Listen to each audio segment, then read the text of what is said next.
Nous sommes le vendredi 28 juin 2024 et je reviens pas, je ne reviens pas. J'avais dit que je fermais, je ferme, mais je devais de faire une vidéo exceptionnelle, tristement exceptionnelle, pour vous annoncer que après le patriarche du village, un de ses fils, il a 2 garçons et une fille, un de ses fils est parti le rejoindre. Le papa a eu un cancer foudroyant, je crois, vésicule biliaire, me semble, quelque chose comme ça. Peu importe, c'est comme ça. Mon ami Pascal avait un cancer de l'estomac à une certaine époque, mais qui a récidivé. La maman, maintenant, elle a détecté un cancer du sein. C'était une famille de 5. Ils ne sont plus que 3, dont une malade. Je vous laisse seul juge de la conclusion. Vous connaissez ma position, vous savez de quoi je parle. Je vous parle aussi du bordel, du bordelat. Je vous avais prévenu, il va passer, ne vous inquiétez pas, il est prévu. Vous pouvez faire ce que vous voulez, il est prévu, à moins que le fameux FP, Front Populaire, change la donne. Mais sachez tous une chose, c'est que sur les 3 représentants, on va dire Jupiter, Anal, qui est représenté par Anal, Bordella et Mélenchon de Canard, ils ont tous un point commun, ils n'ont jamais travaillé de leur vie. Et ces gens-là vont venir vous dire ce qu'il faut faire pour pouvoir vivre heureux en tant qu'esclave. Bon, enfin bref, je vous avais prévenu, je vous l'ai dit. Je vous rappelle encore une fois qu'il y a eu une poignée de main des euros charpentiers. Faites la conversion de l'euro en francs et du métier manuel. Vous savez de quoi je parle. Et puis vous regardez ce qui se passe en ce moment. Je vous avoue que c'est frustrant de se demander où est-ce qu'on va. On a fait des réserves depuis longtemps, peut-être qu'il sera indispensable de les utiliser maintenant. Je répète, je ne reviens pas. Hein. Je ne reviens pas du tout. Hein. C'était vraiment un titre exceptionnel, c'était pour rendre hommage après le patriarche du village, son fiston. Je crois que c'était le dernier de la famille, me semble-t-il. Il y avait l'aîné, c'était la fille, ensuite c'est Maryse, après il y a Philippe, Pascal, voilà, c'est Pascal qui est parti. Et à lui, il est parti rejoindre son papa. Alors en plus, triste ironie, parce que le week-end dernier, moi j'ai repris le travail que mercredi. Le week-end dernier, c'était les fêtes du village. J'ai marqué mon anniversaire rapidement, parce que c'était mon anniversaire aussi le samedi.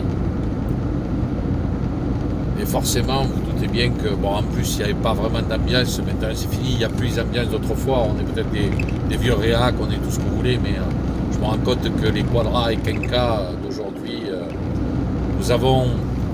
nous étions entre 2 mondes, le monde de l'après-guerre, le baby-boom, qui a explosé, qui a connu de très très belles choses, mais qui avait quand même qui a connu le choc pétrolier, qui a connu qui a connu quand même des périodes miséreuses, compliquées, et qui a voulu le meilleur pour nous. Donc je pense que les quadras quinquas d'aujourd'hui, c'est normal que nous ayons les tripes un petit peu chamboulées, parce que nous sommes tristes de voir que nous avons été élevés dans le mensonge. Je pense surtout à tous ceux qui sont coluchiens et qui avaient potentiellement l'âge de voter à l'époque pour lui. Je parle pour les prochaines élections qui auraient eu lieu en 88. Je rappelle qu'il a été assassiné le 19 juin 1986. Je pèse mes mots. Hommage à Thiétier qui l'avait dit, hein, je vous le rappelle, son grand-père qui avait dit « Oh les putains, les salauds, ils l'ont eu ». Voilà. Donc on se rend compte qu'en fait la mascarade est la même. Je parlais avec quelqu'un là tout à l'heure justement au chargement qui disait ce qui est terrible c'est que moi quand je réécoute Coluche, moi à l'époque j'aurais voté pour lui, il me dit quand on réécoute Coluche on se rend compte que c'est la même chose, c'est ce que j'ai toujours dit moi. J'ai toujours dit en fait vous prenez, c'est le même humour quoi. Seuls les personnages changent, les noms changent, mais pas la politique, pas l'humour sur les politiciens. Et c'est bien ça le problème. C'est que si la politique évoluait, l'humour évoluerait. Je suppose que tout le monde est d'accord avec ça. Or là, c'est pas le cas. Et c'est ça qui est bien dramatique. C'est de voir que vous prenez l'humour, même de Le Luron, vous prenez l'humour de Coluche, vous prenez l'humour des proches, et vous vous rendez compte qu'en fait, 30, 40, 50 ans après, c'est la même chose. Ça devient dramatique. Donc, et puis bon, vous savez, voilà pourquoi je suis un petit peu dégoûté. Je fais des grosses bises à Christophe Charret avec qui je suis régulièrement en contact, qui lui est particulièrement optimiste. Il ne voit pas du tout les choses sous le même angle que moi, et tant mieux. Et tant mieux si vous suivez toujours la hache, hein, je vous invite à le faire d'ailleurs, après à faire vos propres jugements. Hein. Actuellement aux États-Unis il se passe beaucoup de choses, il y a eu la libération d'Assange, c'est un fait marquant. Maintenant, est-ce que c'est un coup politique, hein, rassurez-vous, c'est juste un coup politique pour se positionner. C'est toujours les mêmes qui gouvernent. C'est ce qu'on appelle les eurocharpentiers, hein, je vous le redis, donc vous faites vous-même la conversion, vous savez de quoi on parle. Donc pour moi, il n'y a pas grand-chose à faire. J'écoute mon pote, mon super pote, avec qui je n'ai plus de contact téléphonique, mais bon, je l'écoute régulièrement, mon pote qui s'appelle Sébastien, le paysan, Sébastien Méraud. S'il m'écoute, je t'embrasse mon ami, et je te suis, et je sais que tu étais abonné chez moi, c'est une fierté, tout comme Morad qui me suit aussi, qui me suivait, que je suivais, voilà, j'ai continué à écouter François, même si parfois je suis pas forcément d'accord avec lui, il ostracise des personnes qui valent pas la peine. Je pense au Technival quand il a montré, après ce sont des jeunes anarchistes, ce sont des apolitiques en général, ce sont des gens qui font de mal à personne, qui au contraire, comme ils disent, emmerdent la société. Et parce que Christophe m'a dit quelque chose de très très intéressant, et c'est à retenir. Mon poteau Christophe, permets-moi de reprendre ce que tu m'as dit. Il y a deux catégories de gens qui peuvent vous dire je t'emmerde, tu me dois rien, je t'emmerde. Voilà. C'est les ultra riches et les ultra pauvres. Les ultra riches, ils ont tout, donc ils vous emmerdent.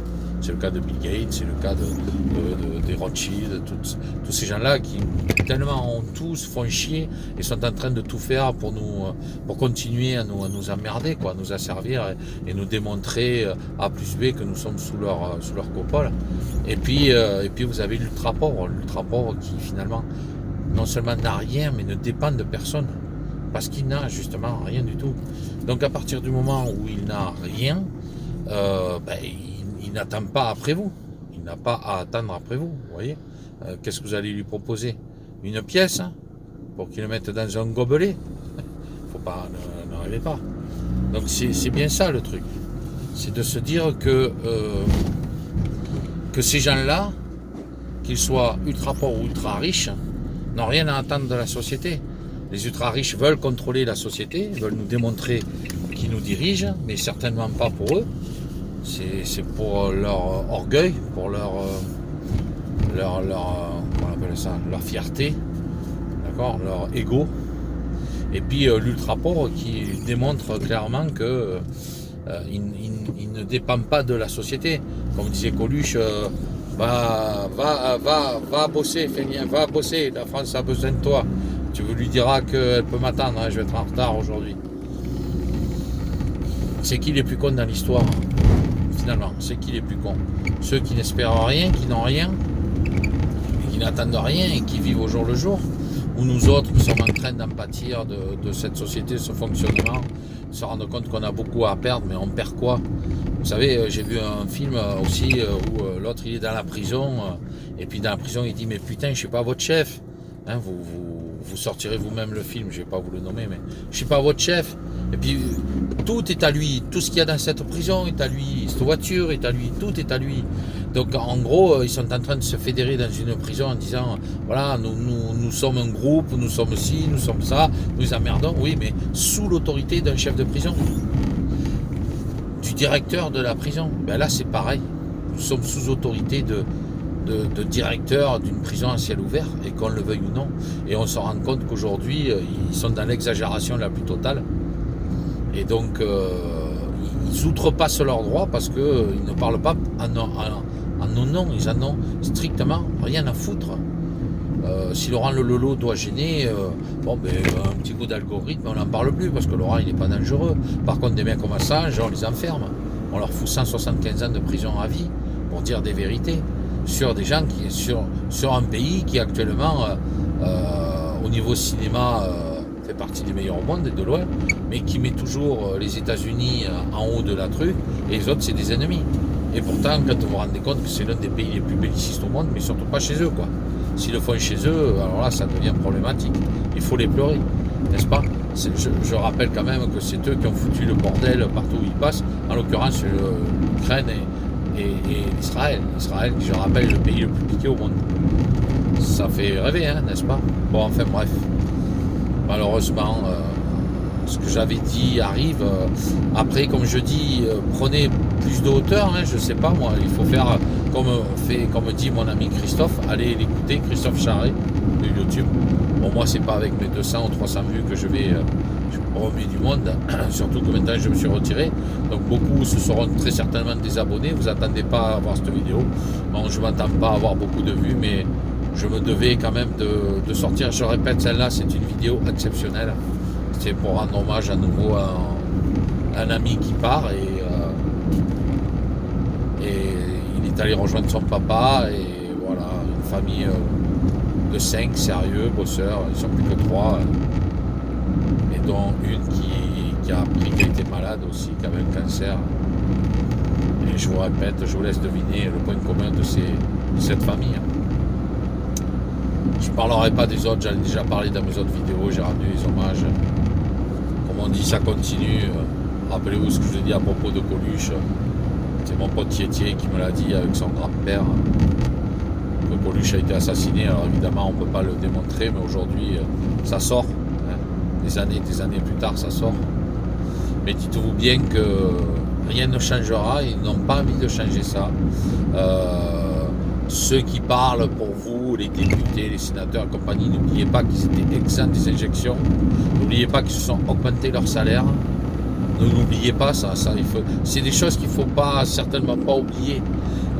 Qu'ils suivent une politique, les sociaux, quoi. Hein. Ils suivent la politique du socio. Hein. Le coco a été le début. D'ailleurs, Papa Bill l'avait dit. Hein. Il avait dit le coco ne sera rien à côté de ce qui va arriver par la suite, parce que ces gens-là devinent le passé et le futur.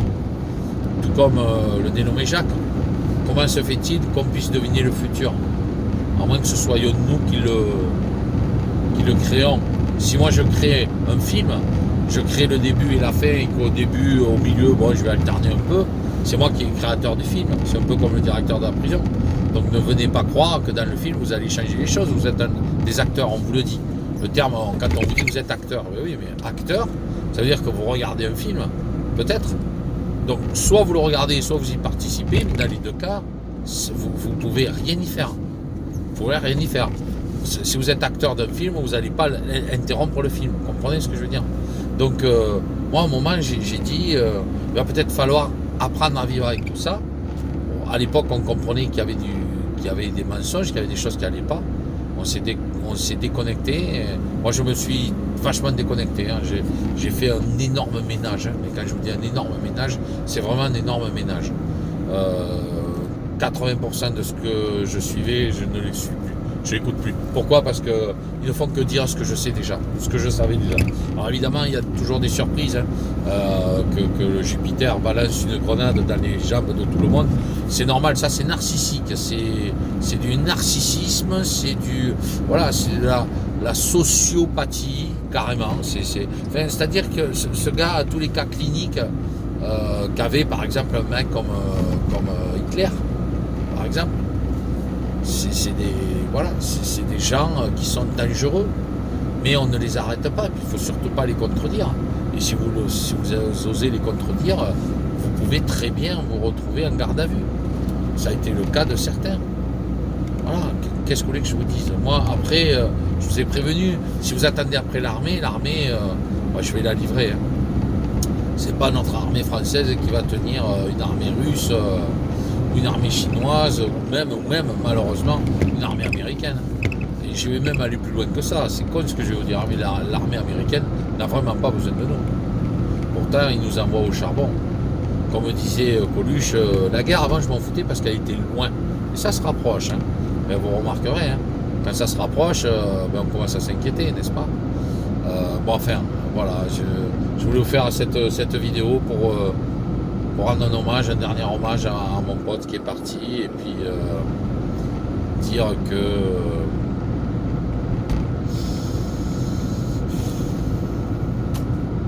on a beau se dire que la vie continue, elle devient de plus en plus difficile. Tout est en train d'augmenter, les tarifs explosent, je ne sais pas si vous avez remarqué. Alors évidemment on fait croire que le gasoil diminue un peu.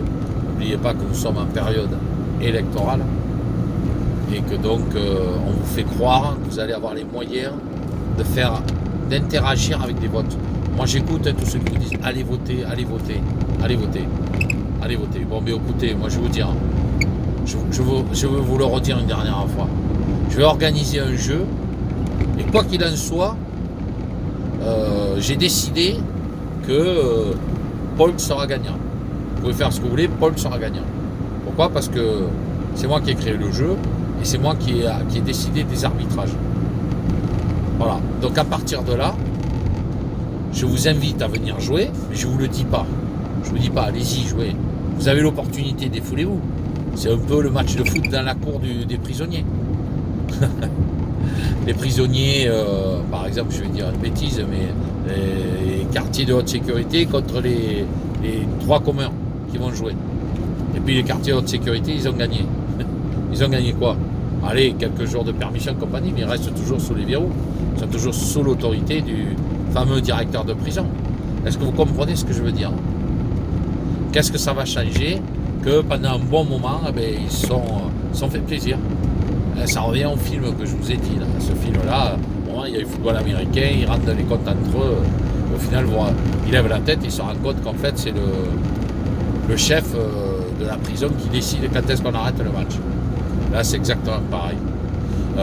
J'ai un témoignage direct qui disait moi, je suis dégoûté, j'irai plus voter parce qu'il n'y avait même pas les trucs de Philippot. Alors, il paraît qu'il fallait les éditer. Mais on ne vous le dit pas, ça. On ne vous annonce pas, il n'y a aucune pub. Donc, il faut le faire. Mais depuis quand vous avez vu ça? Si vous ne comprenez pas qu'ils ont fait exprès de vous mettre un trio, gauche, droite et milieu. Tranquille, voilà. Il y a la gauche, il y a la droite et il y a le milieu. Vous n'avez pas remarqué ça? Comment s'est fait une politique? Une politique, vous avez le centre, on vous dit ni à gauche ni à droite, chez au milieu. Le centre, la gauche et la droite. Vous avez trois partis qui vous représentent. Et vous croyez vraiment qu'en allant voter, vous allez changer les choses? Vous allez faire dire aux gens, finalement, moi, mon vote a été utile parce que j'ai permis d'eux. Comme dit, à part dans les régions où vous pouvez voter certaines personnes que vous connaissez, comme a suggéré Sébastien dans sa dernière vidéo pour la Creuse. Mais après, vous croyez quoi? Vous croyez que ça va changer? Si vous allez voir un juge et que ce juge fait partie des Eurocharpentiers, vous pouvez faire ce que vous voulez et l'affaire sera classée. Et je sais de quoi je parle. Donc, merci de m'avoir écouté. Et je ne vous dis pas à bientôt, je vous dis bonne continuation. Je vous dis c'était très exceptionnel. Mais je ne pouvais pas ne pas faire cette vidéo quand je l'ai faite pour le patriarche, en rendre hommage à mon pote Pascal qui est parti. Maintenant, il a fini de souffrir. Son combat, il est de l'autre côté. Maintenant, il est en paix, il n'y a plus de combat. Il est dans la joie. dans l'amour, dans la paix. S'il y a bien quelqu'un qui a jamais fait de mal, c'était lui. Donc je lui souhaite de rejoindre son papa et d'être heureux avec. Voilà, merci de m'avoir écouté. Pas bientôt. Adieu.